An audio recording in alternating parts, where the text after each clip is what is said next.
우리 지난 시간에 삼손이 이제 딥나로 내려가서 블레셋 여인과 결혼했다 이 사실까지 살펴봤는데 기억나시죠? 예. 그래서 잔치가 이제 드디어 결혼식을 하고 나서 열렸죠. 예. 그다음에 블레셋 사람들이 동무 30명 아마 젊은 청년들이겠죠. 삼손이 이제 젊은 나이에 장가를 갔을 테니까 친구라고 그랬으니까요. 30명을 이제 데려옵니다. 그리고 이제 삼손이 뜻밖의 그죠? 이게 이제 오늘 굉장히 중요한 내용인데요.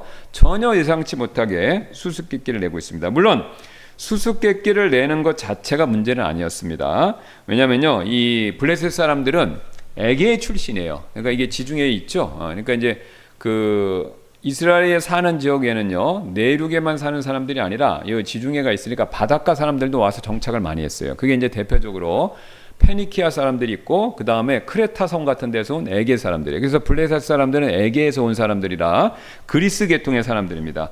그런데 이 뭐 그리스 문학이라든가 이런 거 관심 있으신 분들은 아실 수도 있는데요. 그 결혼식 잔치날에 수수께끼를 낸대요, 이 사람들은.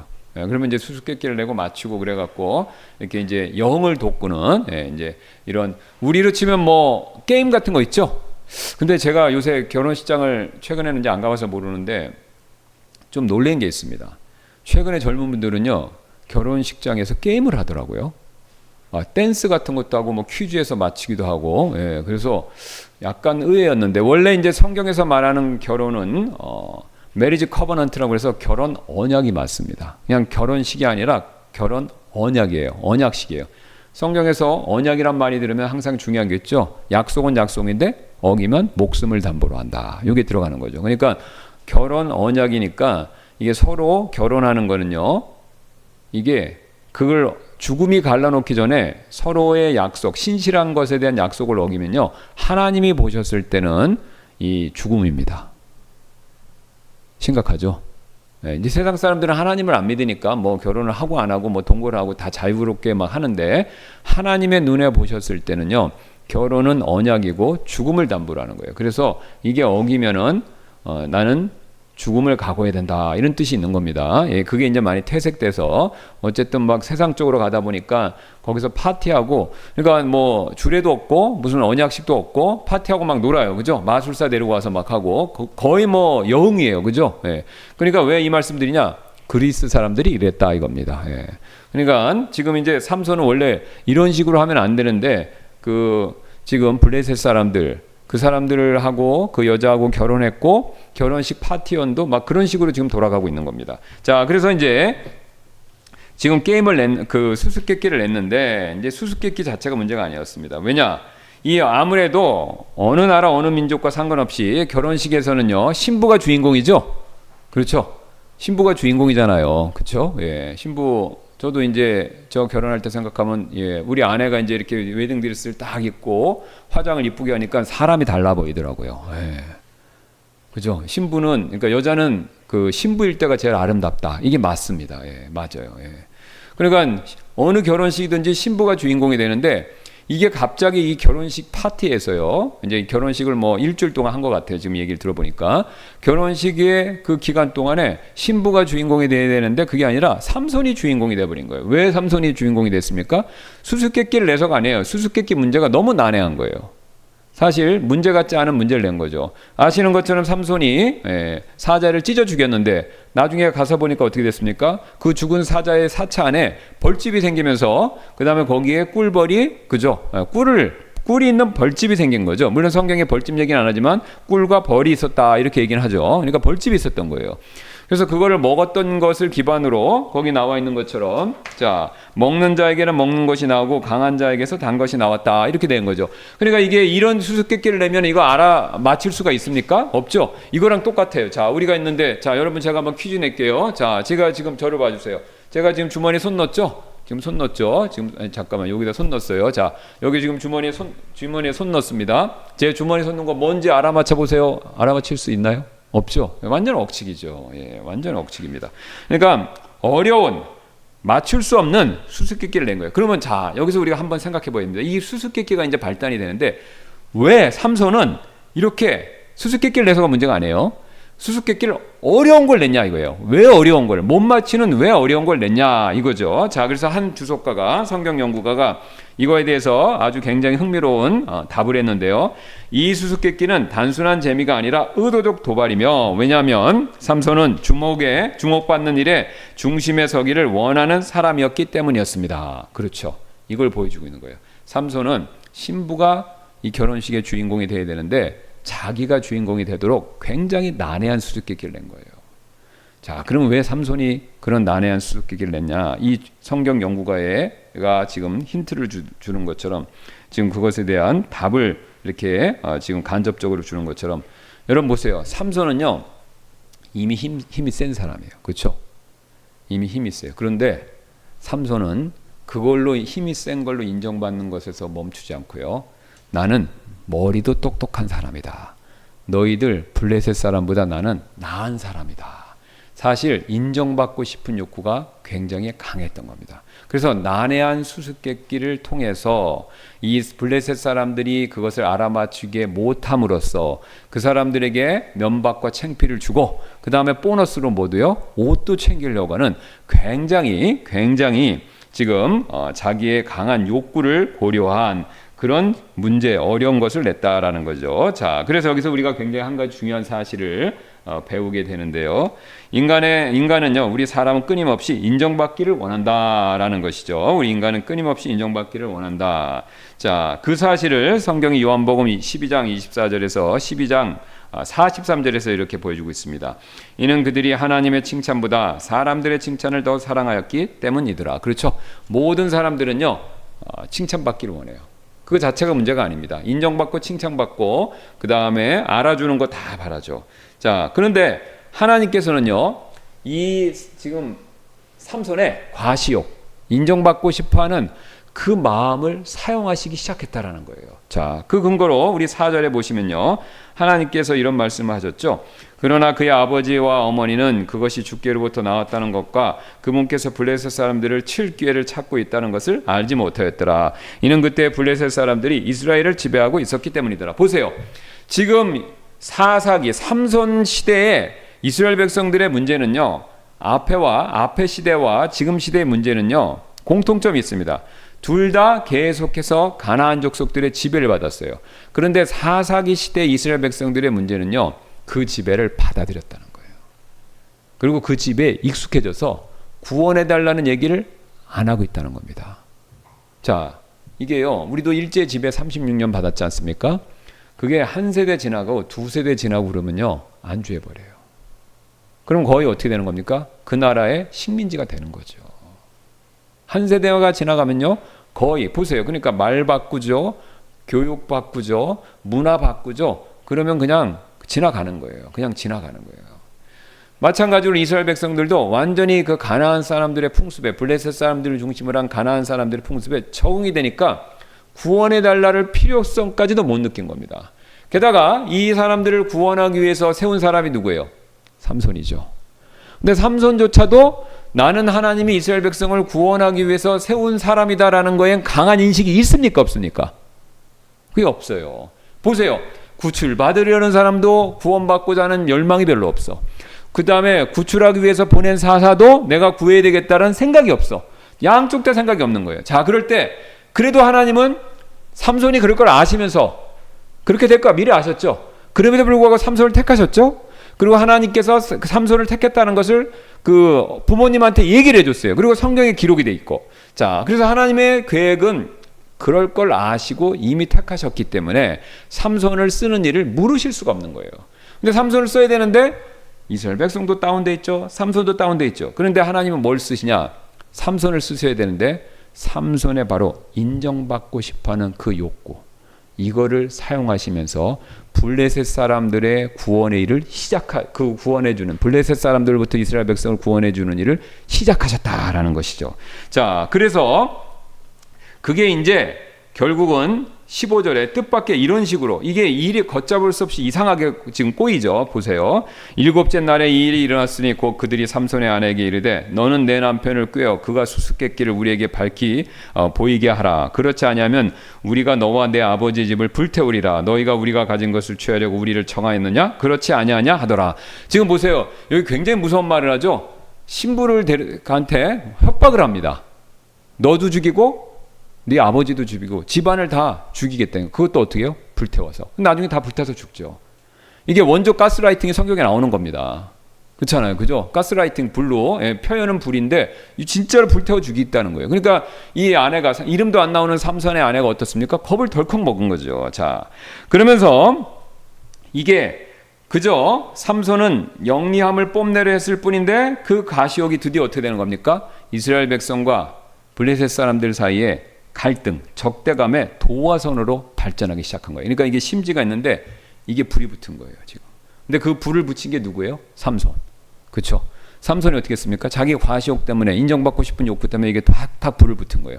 그런데 그 불을 붙였더니 하나님이 섭리적으로 그게 아내 문제, 그러면서 집안 문제, 그 다음에 블레셋과의 전쟁 문제로 이렇게 이게 이어지면서 딱 타들어간다라는 것이죠. 자, 그래서 우리가 여기서 우리 인간이 만들어낸 치명적인, 인간의 인정받고 싶어하는 욕구가 만들어낸 치명적인 나비 효과, 이렇게 지금 제가 정리를 해봤는데, 여기 보세요. 헛된 과시욕이 있죠. 그 다음에 블레셋 사람들 위협이 따랐죠. 그 다음에 아내에 대한 가스라이팅이 따랐죠. 그 다음에 삼손이 화가 나서 막 확살했죠. 30명 일단 죽이고 시작합니다. 아스골론에서. 그 다음에 그것이 바로 뭐냐면 이스라엘과 블레셋 간의 적대감의 도화선이 되면서 전쟁으로 발전합니다. 하나님이 이렇게 이 방법으로 사용하신 것이죠. 자, 이런 인정받고 싶어하는 욕구는요, 삼손에게만 있는 게 아니라 우리 모두에게, 광범위하게 모든 사람에게 다 있습니다. 그래서 쉬운 예로 우리는요, 가까운 사람과의 관계도 어떤 문제에 있어서는요, 그 인정받고 싶고 내가 나를 드러내고 싶은 욕구 때문에 이게요, 부딪힐 때가 너무 많은 거예요. 그렇죠? 부딪힐 때가 너무 많아. 그래서 부부간에 어떤 얘기를 하다가 서로 인정받고 싶어하는 욕구가 틀어지면 다투는 거죠. 그렇죠? 예. 부모 자녀 간에도 마찬가지고, 직장에서도 마찬가지고, 그렇죠? 예. 그 직장에서도 잘 보세요. 부하 직원 상사 왜 갈등이 있냐? 직장은 심한 곳이에요. 왜? 인정받아야 승진하니까 그것 때문에 눈에 보이지 않는 피말리는 그 마찰이 얼마나 많습니까? 그 다음에 그 견제하는 거, 그죠? 예, 그런 거 진짜 스트레스 많이 받는 일이지 않습니까?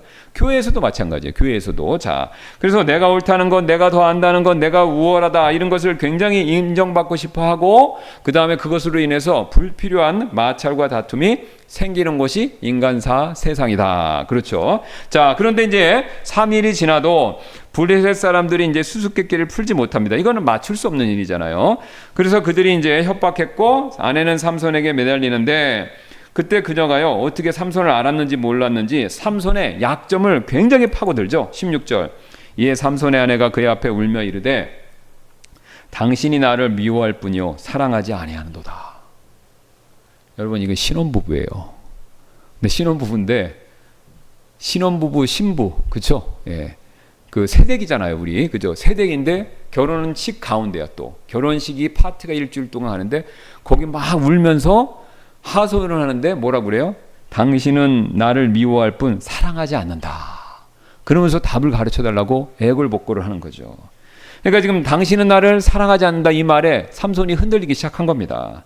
그래서 결국 흔들려서 넘어갔죠. 17절에 보면요, 그들의 잔치가 진행되는 7일 동안 그녀가 그의 앞에서 울더라.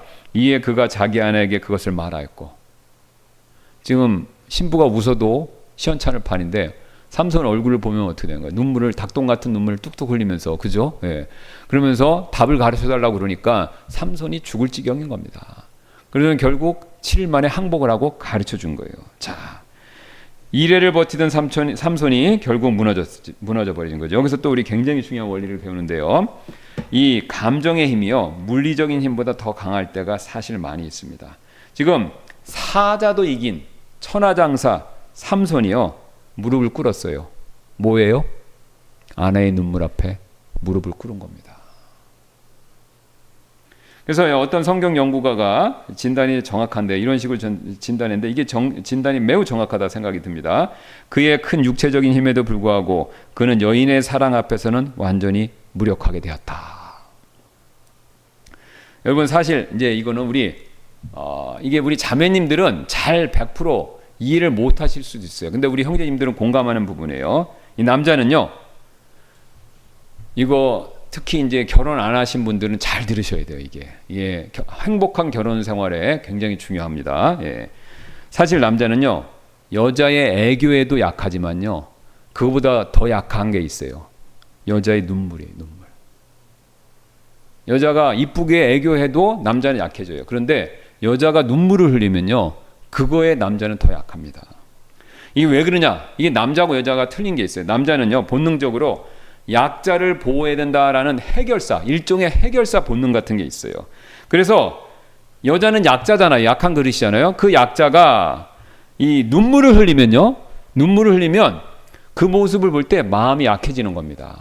이게 이해가 잘 안 가실 수 있는데 이게 과학적으로도 입증이 됐어요. 과학적으로도. 자, 과학적으로도 이게 이제 입증이 됐습니다. 일명 이게 뽀빠이 증후군이라고 그러는데, 이게 뇌과학을 요새 연구를 많이 하잖아요. 그 연구에 의해서 이스라엘의 와이즈만 연구소에서 입증을 했다고 합니다. 이거 저도 이제 약간 놀랐는데, 여자분들이 그냥 우는 거 말고 이렇게 오늘 그 삼손의 아내처럼요, 막 슬퍼서 애절하게 눈물을 막 흘리잖아요. 닭똥 같은 눈물을 흘리면 거기 냄새는 안 나는데 거기에 페로몬이 나온답니다. 근데 그 페로몬이 남자가 냄새를 무색 묻히니까 모르는데 그 냄새를 느낀다는 거예요. 자기도 모르게 이게 이제 나오니까. 그래고 나오면서 남자의 이 공격적인 뇌 부분에 그게 페로몬이 들어가면서 이게 깔았는데요. 그래 깔아앉으면서 뇌 공격성 관련 부위가 활성화가 줄어들고 그 다음에 남성 호르몬의 수치가 순식간에 확 급감한다고 합니다. 이건 생물학적으로 입증이 된 거예요. 그리고요, 이게 더 흥미로운 사실이 있습니다. 남성상이 강한 사람, 그죠? 막 근육질에다가 남성미가 넘치고 남성상이 더 강한 사람, 힘세고 강한 사람일수록 여자의 눈물에 더 약하다는 거예요. 자, 우리 왜냐? 이게 일종의 남성상이 강한 사람일수록 내면에 나는 더 잘 보호해야 된다라는 일종의 영웅심리 같은 게 더 생긴다는 거예요. 그러니까 여러분, 이 뽀빠이, 아까 앞에서 제가 뽀빠이 증후군 말씀드렸는데, 뽀빠이 제 컸었을 때 TV에서 뽀빠이를 그 만화를 보여줬는데, 혹시 뽀빠이 아세요? 거기 뽀빠이 보면요, 인물이 3명이 꼭 나와요. 뽀빠이, 올리브, 그 다음에 브루터스, 그죠? 근데 이 브루터스는 등치도 크고 수염나고 악당이에요. 그런데 항상 스토리는 정해져 있어. 올리브란 여자가 있는데, 올리브란 여자는 진짜 팔다리가 이렇게 세다리 같이 이렇게 굉장히 연약하게 그려놨어요. 그런데 그 올리브가 무슨 뭐 생활을 하다가 보면은 브루터스 악당이 나타나서 괴롭히는 거예요. 그럼 뽀빠이가 그걸 보고 어떻게 되는 겁니까? 도와주러 가는데 항상 뭐 하는 게 하나 전에 취하는 행동 있죠? 캔으로 된 뭘 먹어요. 시금치를 먹으면 힘이 되면서 브루터스를 물리치고 그다음 연약한 그 올리브를 구해준다 이거예요. 스토리는 맨날 뻔해. 그런데도 그게 히트친 거예요. 왜요? 남자 여자에, 특히 남자에 그런 마음이 있는 겁니다. 그래서 드라마나 극 중에 영화 같은 데 보세요. 등치가 있다만한 남자가 무슨 사연은 뭔지를 몰라. 근데 여자가 막 울고 있잖아요. 그러면 사람들이 그거 보면요, 저 남자는 저러면 안 돼 이렇게 생각합니다. 그리고 꼭 하는 말 있죠. 남자가 연약한 여자를 괴롭히면 돼. 이 생각이 드는 겁니다. 이게 우리의 특히 남자, 사람이 가진 본성이에요. 본성. 자, 놀랍게도 삼손은 나중에 16장에 우리 데릴라라고 그러죠. 들릴라가 눈물 어린 호소를 또 한 번 하는 거예요. 근데 그때 또 무너집니다. 그래서 제가 거기 성경 14장 17절, 16장 16절 보시면요, 성경은 놀랍게도 두 장면에서 히브리 단어로 몹시 괴로워한다라는 단어를 2번 씁니다. 그래서 14장 17절에 거기 제가 빨간색만 보면요, 곧 그녀가 그를 몹시 괴롭게 하므로 16장 16절 드릴라가 하는 거예요. 그의 혼이 괴롭게 되어 죽을 지경이었더라. 그러니까 지금 양쪽에서 삼손은요, 여자들이 막 울고 하소연하는 걸 들으니까 마음이 어떻다는 거예요? 괴로웠다는 겁니다. 괴로웠다. 그럼 왜 괴롭다고요? 남자로서 여자를 보호하고 여자를 도와줘야 되는데 그게 지금 괴로운 겁니다. 그게 지금 여자가 거기에 대고 호소를 하니까 그게 괴로운 거죠. 자, 그런데 우리 안에도요, 항상 이런 약함이 있습니다. 자, 우리도요, 누군가 어려운 사람을 도와주지 못할 때 자책감 느끼죠? 삼손만 느끼는 게 아닌 거예요. 근육질의 남성 삼손만 느끼는 게 아닙니다. 우리도요, 연약한 사람들, 어려운 사람을 도와주지 못할 때 자책감을 느껴요. 우리는 그것을요, 표면적으로 보통 사랑하는, 저 사람은 참 사랑하는 사랑이 있어서 그래. 그래서 사랑이라고 부르지만요, 사실은요, 그 밑에는요, 겉으로는 사랑이지만 인정받고 싶은 갈망, 그 갈망 때문에 그럴 때가 더 많이 있습니다. 지금 삼손의 경우에는요, 힘센 남자로서 인정받고 싶어하는 그 갈망이 있었다면 보통 우리에게는요 착한 사람이다라는 그런 인정받고 싶은 마음이 있습니다. 아니면 나는 어려운 사람을 돕는 사람이다라는 도덕적인 인정, 그런 것 때문에 우리가 어려운 사람을 못 도와주면요 자책감을 느끼는 겁니다. 삼손은요 자기 아내 드릴라가 눈물로 호소할 때 그것을 못 들어줬기 때문에, 들어주면 안 되죠. 근데 못 들어줬기 때문에 죄책감, 자책감을 느꼈잖아요. 근데 우리도 다 그게 있는 겁니다. 약한 사람 봤을 때 못 도와주면요, 어려운 사람들 못 도와주면요 자책감이 있는 거예요. 근데 그 자책감이 사랑이고 그 다음에 겉으로 봤을 때 남을 도와주려는 선한 마음 맞죠? 그런데 그 밑에 한꺼풀 내려서 살펴보면요, 아 나는 이렇게 바르게 사는 사람이어야 돼, 나는 이렇게 남을 돕는 사람이어야 돼 라는 그런 인정감, 이게 충족되지 않기 때문에 괴로워하고 자책할 때가 있습니다. 여러분 한번 잘 생각해 보셔야 돼요. 남자다움이라는 인정이나 착한 사람이라는 인정이나 도덕적 사람이라는 인정이나 똑같습니다. 인정받지 못하기 때문에 괴로워할 수가 있는 겁니다. 물론 이렇게 인정받으려는 마음 자체가 잘못된 거 절대로 아닙니다. 이게 만약에 인정받으려는 마음이 잘못됐다 그러면 금욕주의 함정에 빠지신 거예요.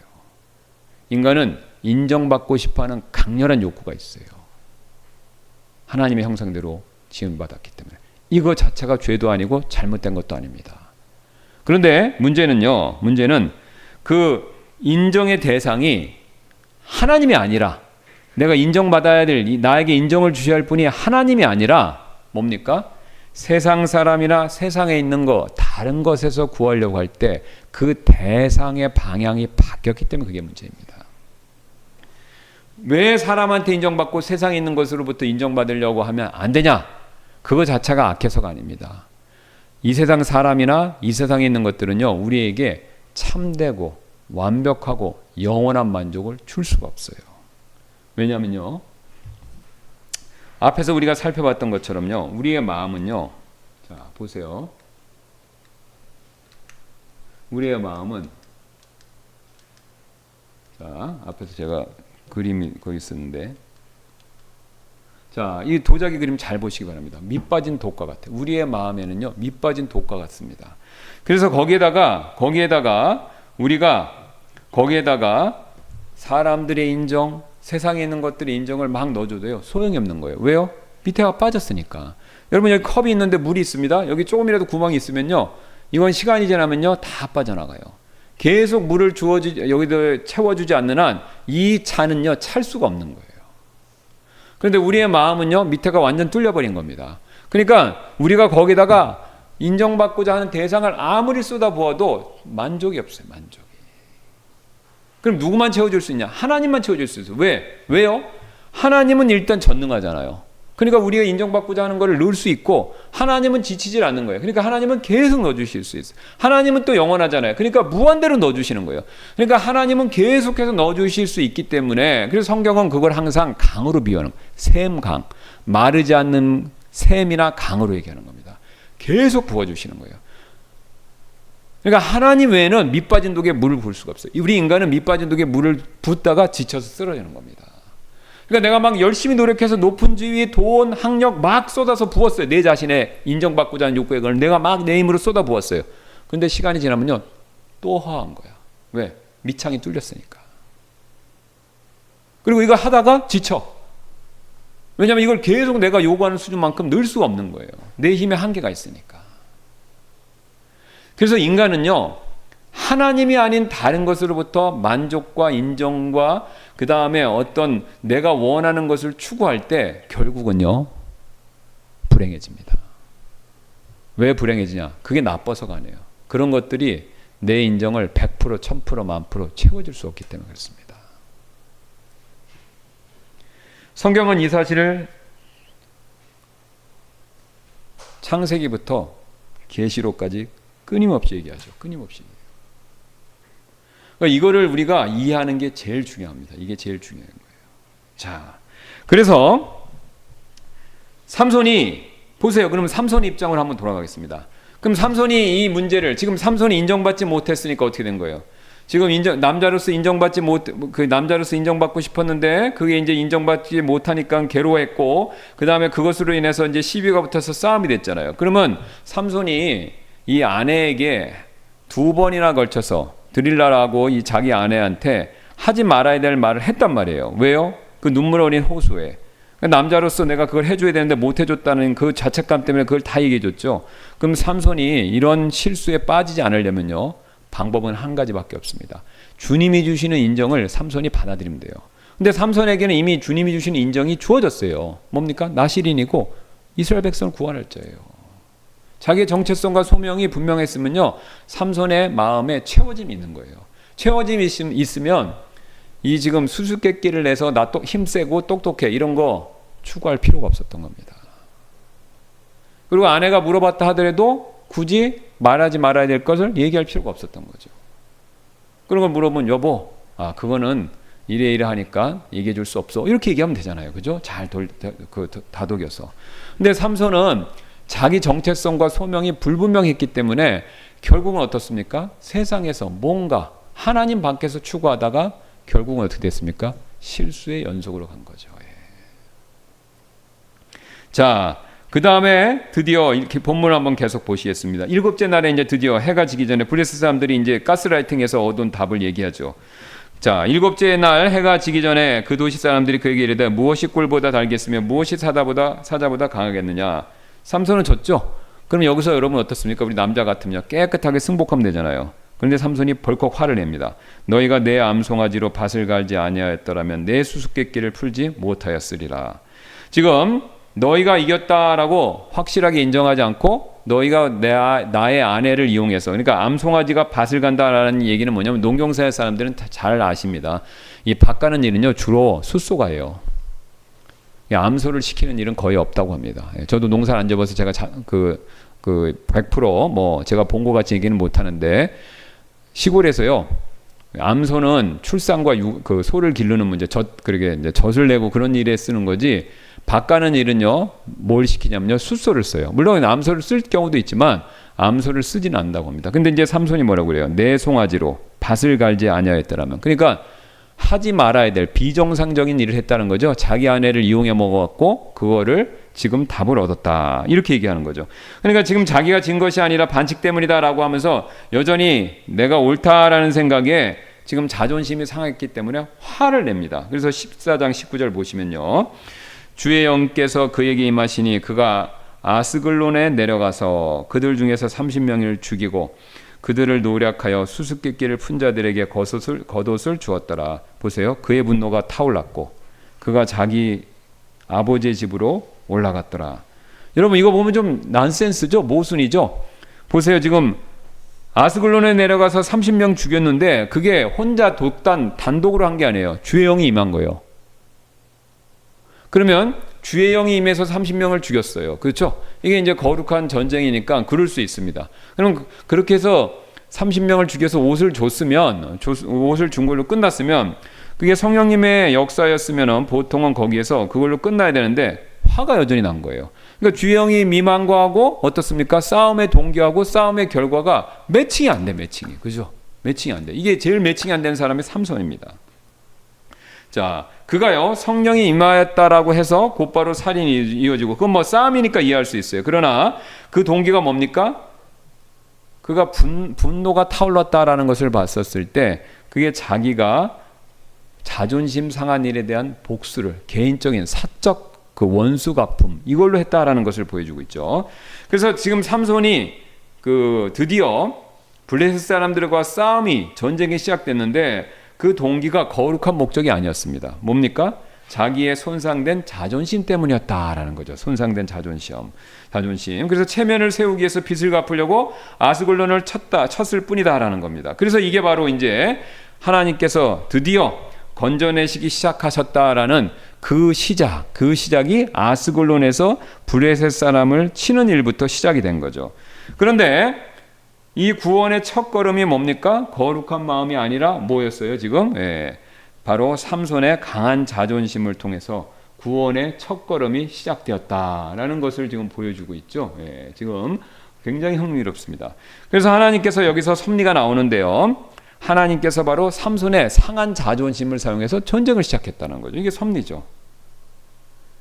그런데 하나님이 이 삼손을 그렇게 쓰셨다라고 해서 삼손이 한 일을 삼손의 마음 상태까지 정당화하신 것은 아니죠. 지금 삼손은요, 인정받고 싶은 욕구를 사용했다라고 해서, 하나님이 그 인정받고 싶은 욕구를 사용했다라고 해서 그 삼손이 그 가지고 있는 그 욕구를 훌륭하다, 박수 쳐줄 만하다, 잘한 것이다, 그렇게까지 하나님이 인정해 주신 것은 아니었습니다. 자, 그 근거가 뭐냐면요, 삼손이 이겼어요, 싸움에서. 그렇죠? 이기고도 어떻습니까? 즐거워야 되는데 화가 난 거예요. 그 참 묘하죠? 이기고도 화가 났어요. 이기고도. 만족이 없는 거죠. 만족이 없는 거죠. 그리고 이기고도 화가 났고 만족이 없고, 심지어는요, 좋은 결과가 있어야 되는데 그 일로 인해서 아내마저 잃어버립니다. 20절 보시면, 그러나 삼손의 아내는 삼손의 동무에게 주어졌으니 그는 전에 삼손이 자기 친구로 삼았던 자더라. 보세요.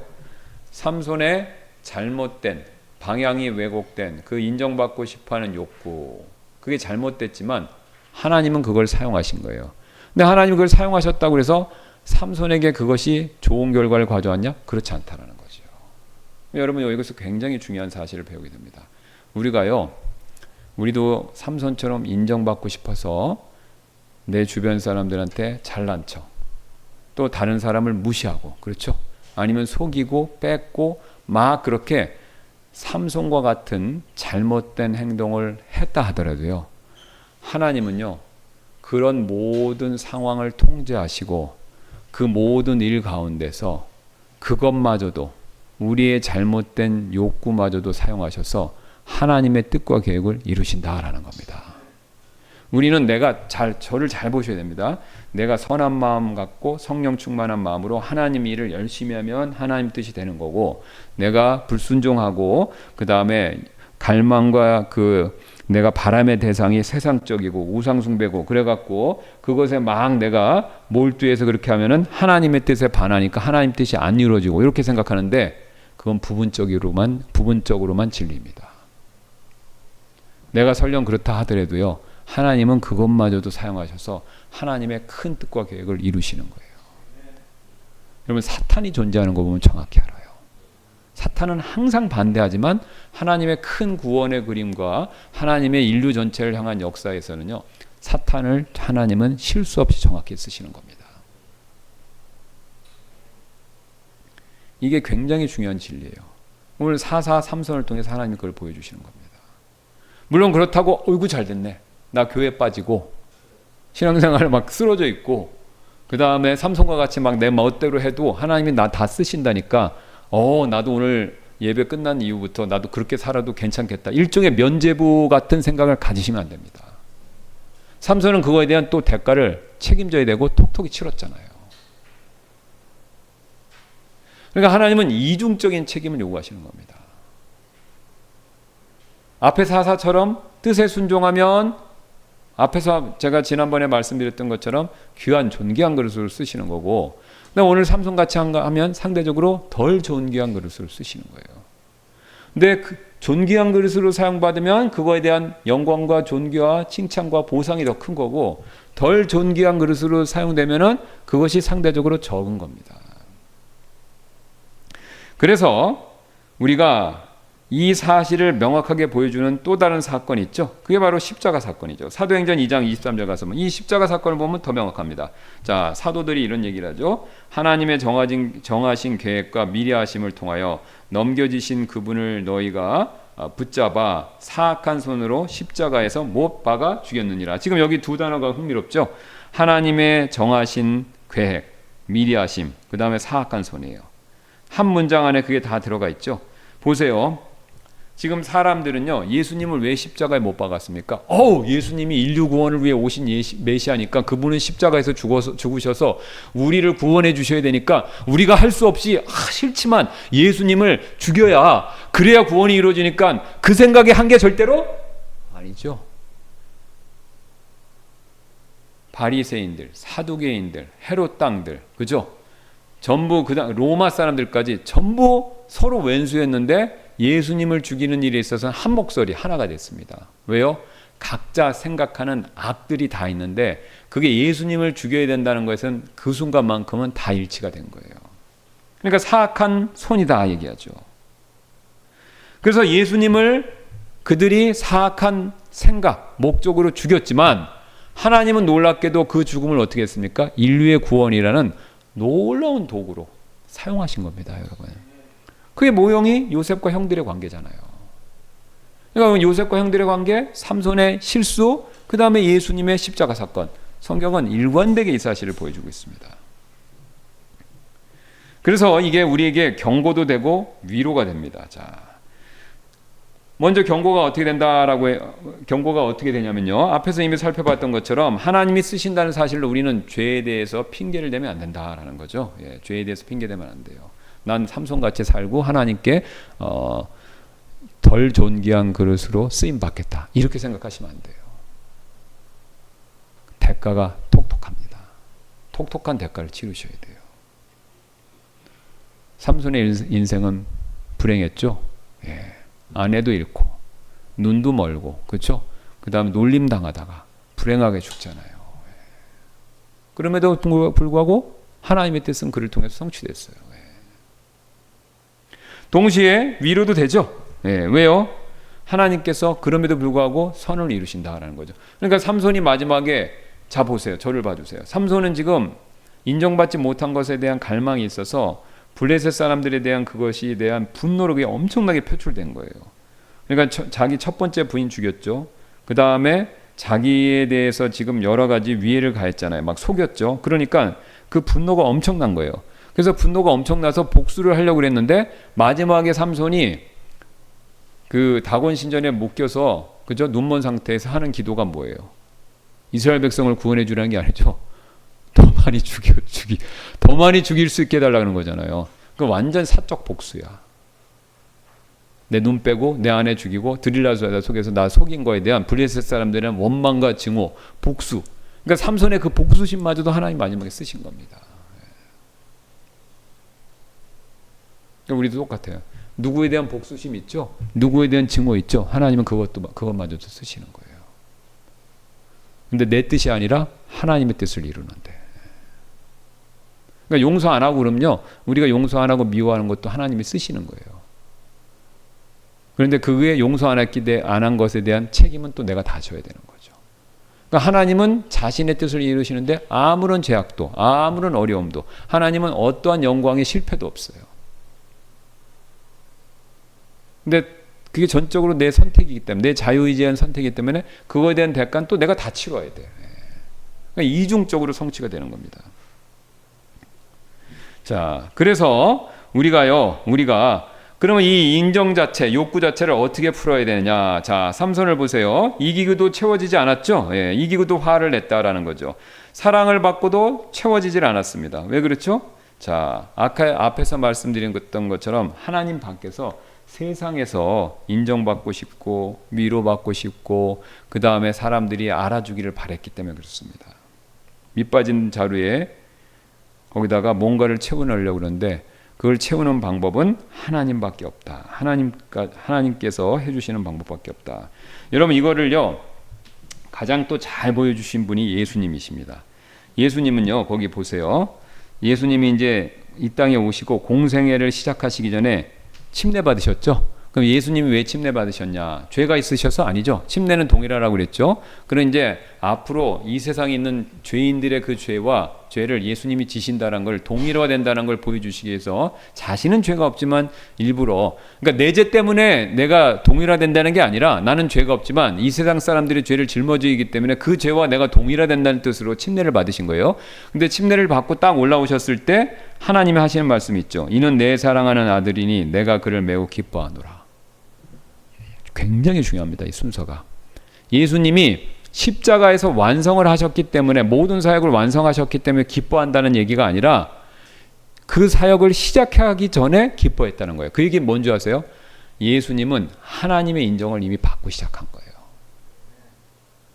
그러니까 예수님이 하신 모든 사역의 일은요, 하나님의 인정을 받기 위해서가 아니에요. 이미 인정받았기 때문에 하신 거예요. 그러니까 십자가를 질 수 있는 결정적인 근거는 뭐냐면요, 하나님이 나를 인정하시고 기뻐하시기 때문에 그 기쁨에서 나오는 힘으로 끝까지 십자가의 겟세마네에서 승리하신 겁니다. 우리 생각에는 기도 열심히 해갖고 응답 받았으니까 그래서 힘을 얻어서 그때 내가 했다. 그건 사후고, 이미 시작 전부터 하나님 기뻐하시고 그 기쁨이 자기의 힘이 됐던 거예요. 주를 기뻐하는 것이 내 힘이라고 그러잖아요. 이게 정확히 우리의 신앙의 원리입니다. 하나님이 우리를 구원해 주시고 우리를 그와 동시에 자녀로서 우리를 인정해 주시는 거예요. 그래, 인정을 받고 우리가 신앙생활을 하는 거죠. 그럼 우리가 신앙생활 할 때 우리 안에 엄청난 갈망이 있는 거예요. 그죠? 세상에서 인정받고 싶고 남편한테, 아내한테, 이거가 안 되니까 맨날 세상으로 가갖고 그걸 어떻게 좀 막 구해보는 거지 않습니까? 그런데 매번 실패해요. 왜? 세상의 것이 나빠서가 아닙니다. 내 자루 빠진 마음을요, 밑장이 뚫린 내 마음을요, 갈망을 채워줄 수가 없는 거예요.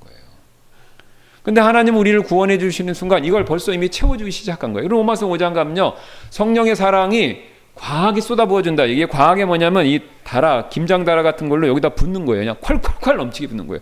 콸콸콸 넘치게 부어도 이게 막히니까 이게 옆으로 흐르잖아요.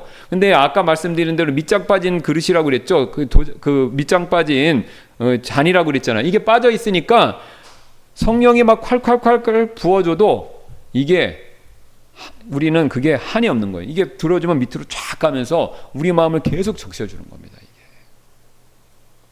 이게 그리스도인들의 신앙생활에 승리하는 비결이에요. 생명수가 아닌데 가서 그 물을 찾으니까 그 너희가 갈증이 있을 수밖에 없냐, 그런 말씀이 나오는 거 아닙니까? 그러니까 우리는요, 그리스도 안에서 이미 다 받은 거예요. 근데 그거를 어려운 말로 그게 뭐라고 그러냐면 그리스도의 의, 그 의라고 부르는 겁니다. 그러니까 구원받는 순간 죄는 넘어가고 의를 주셨잖아요. 그 의를 받는 순간 우리가 필요하는, 우리가 갈망하는 모든 것들은요, 의 안에 다 들어와 있는 거예요. 그 예수님이 오늘 하신 거 보세요. 내 사랑한 아들이 내가 그를 매우 기뻐하노라. 그렇죠? 예. 그 다음에 보세요. 한 구절 제가 또 한번 보겠습니다. 마태복음 한번, 지금 6장을 한번 가보세요. 6장. 4장이구나. 5장. 자, 5장 보세요. 5장 6절에 보세요. 의에 줄이고 목마른 자들은 복이 있다고 그러죠? 이는 그들이 배부를 것이기 때문이라. 여기 보세요. 의에 줄이고 목마른 자들은 복이 있다. 자, 의에 줄이고 목마르다? 의가 뭡니까? 올바르고 바른 거죠. 올바르고 바른 것에 줄인 자들은 복이 있다는 거예요. 올바르고 바른 것에 줄이고 목마른 자들은 복이 있다는 거예요. 왜? 배부른다는 거예요. 그럼 올바르게 하고 바르게 하는 거하고 배부른 거하고 매칭이 됩니까? 저도 이거 처음 구절 보고 이거 진짜 난해했어요. 잘 보세요. 자, 그러면 왜 의에 줄이고 목마른 자들이 복이 있냐면 배부른다는 거예요. 의와 배부름을 연결시키죠. 자, 왜 그렇죠? 자, 저를 한번 봐주세요. 사람이 올바르게 살면요, 올바르게 살잖아요, 만족을 느껴. 올바르고 사는 건 도덕적으로 바른 거야. 도덕적으로 바른 거야. 그러니까 의무감에서 만족을 느끼는 게 아니에요. 사람이 이상해요. 도덕적으로 하나님 시키는 대로 하면요, 마음에 떳떳함이 생겨. 평안도 생겨. 그 다음에 다른 사람 앞에 담대함도 생겨. 그렇죠? 소망도 생겨. 배부르는 거예요. 그러니까 의가 배부름을 주는 거예요. 의가 만족을 주는 거예요. 그러니까 이 사실들을 이해하셔야 성경이 보이기 시작합니다. 성경은 우리의 겉에 드러나는 외적인 것만을 얘기하시는 게 아니라 그 밑에 있는 걸 얘기하는 거예요, 사실은요. 그 밑에 흐르는 게 그 밑에 흐르는 제일 핵심이 뭐냐면 그게 인간의 갈망인 거예요. 인정받고 싶고, 사랑받고 싶고, 칭찬받고 싶고, 안정감을 누리고 싶고, 그 다음에 영원히 살고 싶고, 이 갈망들. 이 갈망은요, 인간이 창조된 존재이기 때문에 어쩔 수 없이 갖는 겁니다. 왜요? 이게 영원히 살고 싶은 마음이 왜 있습니까? 영원히 살 수 없는 존재이니까 그런 거지. 왜 인정받고 싶어요? 이게 하나님은 원래 영광을 받으시잖아요. 그러니까 하나님이 영광 받으시는 걸 본따 만들어진 거예요. 근데 인간은 하나님이 아니니까, 그러니까 생각이 인간은 참 이상한 존재야.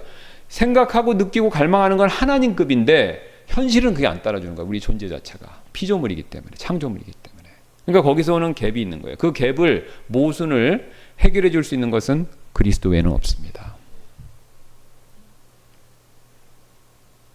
그래서 하나님이 그런 줄 아시고, 우리가 우리의 그런 강한 우리의 갈망들이 채워져야 된다는 것을 아시고 어떻게 하신 거예요? 우리에게 그리스도를 통해서 의를 선물로 주신 겁니다. 그러니까 여러분, 사전과 사후가 있어요. 잘 보세요. 우리가 죄를 짓는 건 왜 짓냐면요, 그냥 짓는 게 아닙니다. 우리 안에 갈망이 있는 거예요. 그 갈망이 채워지지 않을 때, 그 갈망이 다른 대상과 다른 방법으로 그게 향할 때, 그게 범죄인 거예요. 그렇죠? 예. 왜 장발장이 감옥 갔습니까? 배고파서. 그렇죠? 배고파서 간 거죠. 빵을 훔쳤잖아요. 그죠? 예, 빵을. 그럼 왜 장발장이 빵을 훔쳤습니까? 죽지 않고 살고 싶은 거예요. 그러니까 살고 싶은 욕망이 빵을 훔치게 만든 거죠. 그죠? 그러니까 그 빵을 훔치게 만든 결과, 그 결과는 장발장이 구원받았다면 어떻게 되는 겁니까? 그거는 피가 해결해 주는 거고. 그렇죠?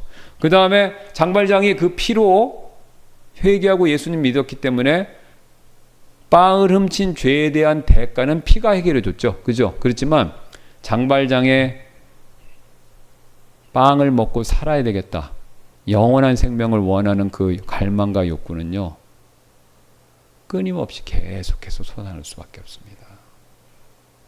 그러니까 그 끊임없이 영원히 살고 싶어하는 욕구와 갈망은요, 그거는 생수이신 예수님이 주시는 의를 통해서만 해결이 되는 겁니다. 이게. 그래서 우리는요, 사전과 사후로 나누어서 신앙생활을, 이 죄에 대한 문제를 잘 다루셔야 돼요.